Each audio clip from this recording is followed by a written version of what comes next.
الحمدللہ وحدہ لا شریک لہ والصلاة والسلام علی من لا نبی بعد اما بعد فاعوذ باللہ من الشیطان الرجیم بسم اللہ الرحمن الرحیم اہدنا الصراط المستقیم عن علی رضی اللہ عنہ قال قال النبی صلی اللہ علیہ وسلم من قال به صدق ومن عمل به اجر ومن حکم به عدل ومن دعا الیہ ہدی الی صراط مستقیم اللہم صلی علی محمد وعلی آل محمد کما صلیت علی ابراہیم وعلی آل ابراہیم انک حمید مجید اللہم بارک علی محمد وعلی آل محمد کما بارکت علی ابراہیم وعلی آل ابراہیم انک حمید مجید۔ ہم روزانہ اللہ رب العزت سے یہ دعا مانگتے ہیں اور کئی بار مانگتے ہیں، اہدنا الصراط المستقیم، کہ ہم کو سیدھے راستے پر چلا دے۔ آج کی اس نشست میں آپ کی خدمت میں صراط مستقیم کے متعلق گفتگو کرنا چاہتا ہوں کہ صراط مستقیم کیا ہے۔ صراط مستقیم کے حوالے سے تین باتیں سمجھنا بہت ضروری ہے۔ نمبر ایک، صراط مستقیم کا معنی۔ نمبر دو، صراط مستقیم کی علامات۔ نمبر تین، صراط مستقیم پر چلیں تو انعامات۔ جہاں تک تعلق پہلی چیز کا ہے، یعنی صراط مستقیم کا معنی کیا ہے، اس معنی کو سمجھنے سے پہلے ایک مختصر سی تمہید ضرور سمجھ لیں۔ ہمارے ہاں تین لفظ استعمال ہوتے ہیں۔ نمبر ایک، حد سے گزر جانا۔ نمبر دو، حد سے اتر جانا۔ اور نمبر تین، حد پہ رہنا۔ اس کو عربی زبان میں کن الفاظ سے تعبیر کرتے ہیں؟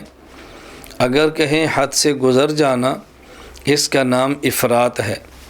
حد سے اتر جانا، اس کا نام تفریط ہے۔ اور حد پہ رہنا، اس کا نام اعتدال ہے۔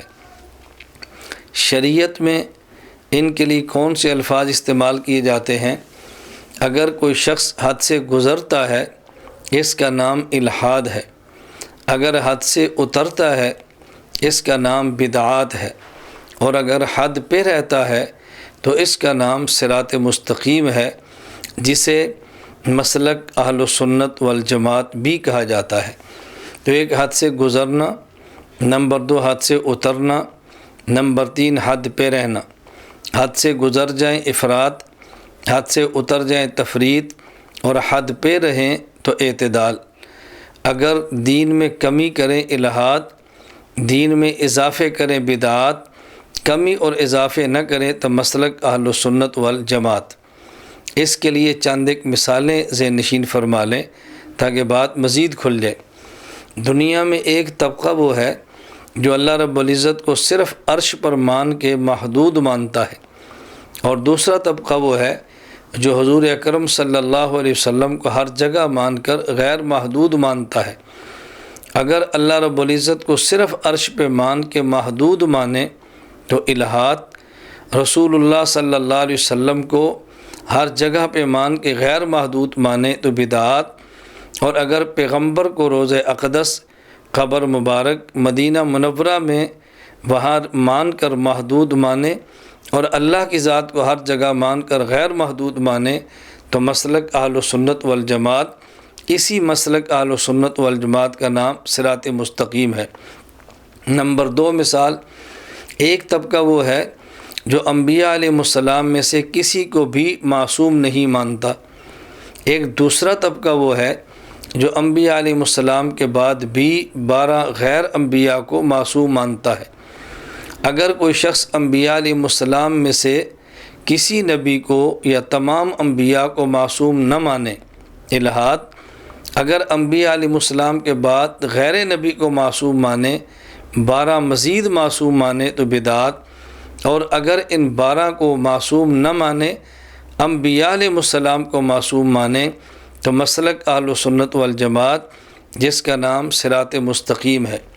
نمبر تین مثال، ایک طبقہ وہ ہے کہ جو حضور اکرم صلی اللہ علیہ وسلم کی قبر مبارک پر جائیں تو نبی کریم صلی اللہ علیہ وسلم کی نبی پاک صلی اللہ علیہ وسلم کے سما کا قائل نہیں، یعنی حضور پاک صلی اللہ علیہ وسلم کی قبر مبارک کے پاس جا کر اگر صلاۃ و سلام پیش کریں تو ان کا نظریہ ہے کہ رسول اللہ صلی اللہ علیہ وسلم نہیں سنتے، یہ الہاد۔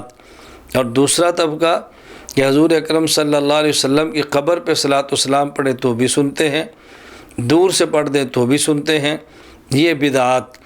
اور اگر یہ عقیدہ اختیار کریں کہ رسول اللہ صلی اللہ علیہ وسلم کی قبر پر جائیں، صلاۃ و سلام پڑھیں، اللہ سنا دیتے ہیں، اور دور سے پڑھیں، اللہ رب العزت پہنچا دیتے ہیں، یہ ہے مسلک اہل سنت والجماعت، جسے ہم صراط مستقیم کہتے ہیں۔ نمبر 4 مثال، اگر کوئی شخص ایک طبقہ یہ ذہن رکھتا ہے کہ انبیاء علیہ السلام کے معجزات صادر نہیں ہوئے، انبیاء کے معجزات نہیں ہیں اور انبیاء سے معجزات کا وجود نہیں ہے، الہات۔ اور کوئی شخص دوسرا طبقہ نبی کریم صلی اللہ علیہ وسلم یا کسی نبی کے معجزے کو مان کر نبی کو مختار کل مان لے تو یہ بدعت۔ اور صحیح مسلک اگر پیغمبر کا معجزہ مانے لیکن نبی کو مختار کل نہ مانے تو مسلک اہل سنت والجماعت، اسی کا نام ہے صراط مستقیم۔ نمبر 5، ایک طبقہ وہ ہے کہ جس کا ذہن یہ ہے کہ فرض نماز پڑھیں لیکن بعد میں دعا نہ مانگیں، اور ایک طبقہ وہ ہے کہ جس کا ذہن یہ ہے کہ فرض نماز کے بعد دعا بھی مانگے اور نوافل کے بعد اجتماعی دعا بھی مانگے۔ تو جو شخص فرض نماز کے بعد سرے سے دعا کا انکار کرے یہ الہاد، نوافل کے بعد اجتماعی دعا کا اقرار کرے بدعات، اور جو فرائض کے بعد دعا کا اقرار کرے اور نوافل کے بعد اجتماعی دعا کا انکار کرے، مسلک اہل سنت والجماعت، اسی کا نام ہے صراط مستقیم۔ مثال نمبر 6، ایک شخص وہ ہے اور ایک طبقہ وہ ہے کہ جو ولی کی کرامت کا قائل نہیں، اور دوسرا طبقہ وہ ہے ولی کی کرامت کا قائل ہے پھر ساتھ ولی سے مانگتا بھی ہے۔ تو جو ولی کی کرامت نہیں مانتا یہ الہاد، اور جو ولی کی کرامت کو مان کر ولی سے مانگتا ہے یہ بدعت۔